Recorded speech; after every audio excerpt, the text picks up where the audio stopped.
திருவருள் சக்தி டிவி வாழ்க்கையை வளமாக்கும் களம். நடிகை சோபிதா துளிபாலா நாகசைத்தன்யாவை முறைப்படி திருமணம் செய்து கொண்டதால் அதிகாரப்பூர்வமாக ஆக்கினேனி குடும்பத்தில் ஒரு அங்கம் ஆகிவிட்டார்.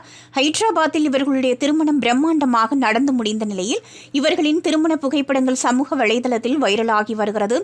சோபிதா பாரம்பரியமான தங்க நிற காஞ்சிபுரம் பட்டுச்சேலையில் அழகாக காட்சியளித்தார். அவர் தனது தோற்றத்தை பாரம்பரியமான நகைகள் மூலம் மெருகேற்றியிருந்தார்.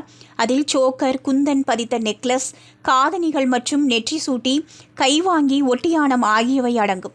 சிறிய நுணுக்கங்களுடன் தங்க நூல் இலையோடு நெய்யப்பட்டிருந்த அவரின் திருமண புடவைக்கு பொருத்தமாக அவரின் நகைகள் இருந்தன.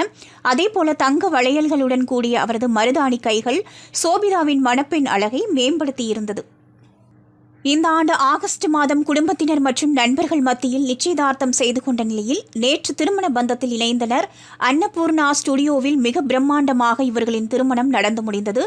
நாகசைதன்யா தங்க நிறத்திலான பாரம்பரிய வேஷ்டி சட்டை அணிந்து காதலி சோபிதாவை கரம் பிடித்தார்.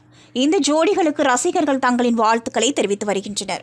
திருவருள் சக்தி டிவியை லைக் பண்ணுங்க, சப்ஸ்கிரைப் அண்ட் பெல் பட்டனை கிளிக் பண்ணுங்க.